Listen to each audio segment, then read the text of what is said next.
அனைவருக்கும் வணக்கம். Stock option Tamil channel மூலியம் உங்களை சந்திப்பதில் மிக்க மகிழ்ச்சி அடைகிறேன். நான் உங்கள் சந்தோஷ். நான் செபில் பதிவு பெற்ற பங்கு ஆலோசகர் கிடையாது. இது பயிற்சிக்கான வீடியோ. எந்த பரிந்துரையும் நாம் வழங்குவது இல்லை. நம்ம ப்ரீ மார்க்கெட் இம்பேக்டை பேஸ் பண்ணி நம்ம ஒரு கட்டண பயிற்சி நடத்திட்டு இருக்கோம். அதில் இணைய விருப்பம் உள்ளவர்கள் 9842610908 என்ற வாட்ஸ்அப் எண்ணிற்கு தொடர்பு கொண்டு அதனை பற்றிய தகவலும் உங்களுடைய விருப்பத்தை பதிவு செய்து கொள்ளுங்கள்.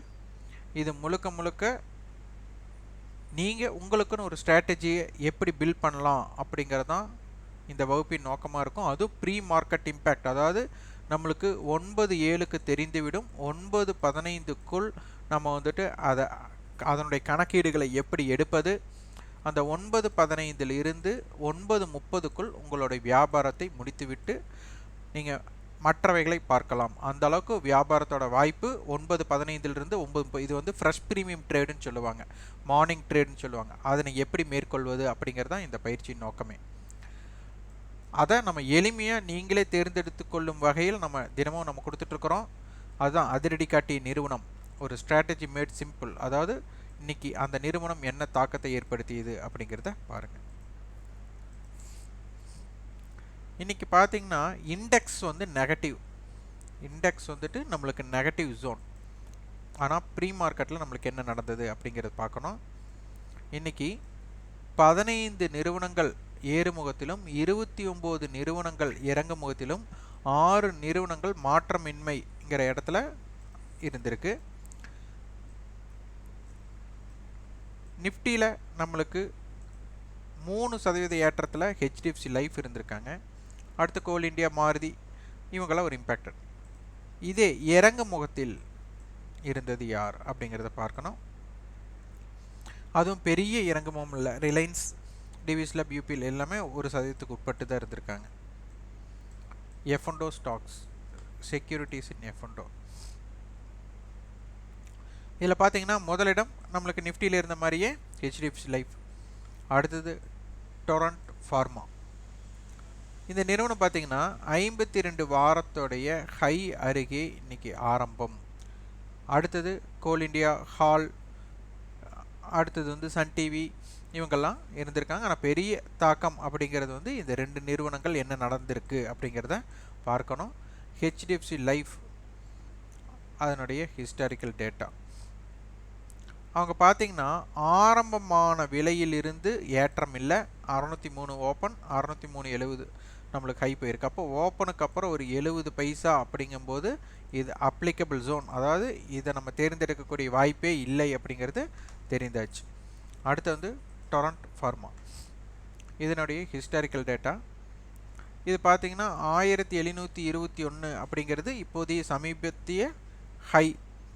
ஆனால் நம்மளுக்கு அப்போ சமீபத்திய ரேட்டில் நமக்கு 1750 அப்படிங்கிறத நம்மளுக்கு இருந்திருக்கு. அப்போ அதற்கு மேலே இன்றைக்கி ஆரம்பம் 1749க்கு ஆரம்பம் ஆயிருக்கு.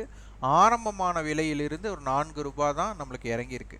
அதுக்கப்புறம் பார்த்திங்கன்னா நம்மளுக்கு ஓப்பன் டு ஹை அப்படிங்கிறது ஒரு 140 புள்ளிகளோட ஏற்றம் இருந்திருக்கு. அப்போ அதனுடைய டெரிவேட்டிவ்ஸ் பார்த்திங்கன்னா உங்களுக்கு தெரிஞ்சிடும். 1800 கால் பார்த்தீங்கன்னா நேற்று முடிவுற்ற விலை 27 ரூபாய். இன்றைக்கி பார்த்தீங்கன்னா நம்மளுக்கு ஓப்பன் 33 ரூபா, லோவே 33 ரூபா தான். ஹை பார்த்தா நம்மளுக்கு 91 ரூபாய் ஹை போயிருக்காங்க. க்ளோசிங் 68 ரூபாய்க்கு ஆயிருக்காங்க. அப்போ 27 ரூபாயிலிருந்து 68 ரூபா க்ளோசிங், 90 ரூபாய் ஹைனா உங்களுக்கு கிட்டத்தட்ட 3 மடங்கு ரிட்டர்ன்ஸ் கொடுத்துருக்குறாங்க. அது எப்போனா ஒரு 9:20 9:25க்குள்ளேயே இந்த வாய்ப்பு இருந்தது. அதாவது 9:30க்குள்ளேயே இது ஃபுல்ஃபில் பண்ணிட்டாங்க. அப்போது அந்த 5 to 10 நிமிடத்தில் இது எவ்வளவு பெரிய தாக்கத்தை ஏற்படுத்தியுள்ளது அப்படிங்கிறத நீங்கள் இதில் புரிஞ்சுக்கலாம். அப்போது ஒரு நிறுவனம் நம்ம தேர்ந்தெடுக்கனா இந்த மாதிரி நிறுவனங்களை தேர்ந்தெடுக்கும் போது என்னென்ன தாக்கத்தை ஏற்படுத்துகிறது அப்படிங்கிறதை நீங்கள் புரிந்து கொண்டு வியாபாரம் செய்யணும். அதுக்கடுத்து ஈக்விட்டி அண்ட் எஸ்எம்இ, இன்றைக்கி யார் ட்ரெண்டிங் ஸ்டாக்கில் இருந்தாங்க அப்படிங்கிறத நம்ம பார்க்கணும். நிஃப்டியை பொறுத்தவரை டெக் மகேந்திரா 2% ஏற்றத்தில் இருந்திருக்காங்க. அடுத்து பாரதி ஏர்டெல் 1.90%. அடுத்து கோட்டக் பேங்க். இதே F&Oவில் யார் இருந்தாங்க அப்படிங்கிறத பார்க்கணும். ஏபிபி 6.58%. இது வந்து பார்த்தீங்கன்னா இன்னைக்கு 52 வாரத்தோட ஹையை இவங்க ரீச் பண்ணியிருக்காங்க. அதுக்கு அடுத்தது டொரண்ட் ஃபார்மா தான் இருக்குது 6%. அடுத்த டிக்ஸான் 5% இருக்காங்க. அதுக்கப்புறம் பிண்ட் அதுவும் ஒரு 4.5%. அப்போ பார்த்தீங்கன்னா எஃப்என்டோ ஸ்டாக்ஸ் நிறைய 4-5% ஏறக்கூடிய வாய்ப்பு இருக்குது. அப்போது நிஃப்டி ஸ்டாக்ஸை எஃப்என்டோ ஸ்டாக்ஸை எதை நீங்கள் தேர்ந்தெடுத்து வியாபாரம் செய்யணும் அப்படிங்கிறத இதில் பிரித்து நீங்கள் பார்த்து வியாபாரம் செய்தாலே போதும். இந்த வீடியோ உங்களுக்கு பயனுள்ளதாக இருந்தால் லைக் பண்ணுங்கள், ஷேர் பண்ணுங்கள், சப்ஸ்கிரைப் பண்ணுங்கள். கண்டிப்பாக உங்களோட ஃபீட்பேக் கமெண்ட் பாக்ஸில் பதிவு பண்ணுங்கள். நன்றி, வணக்கம்.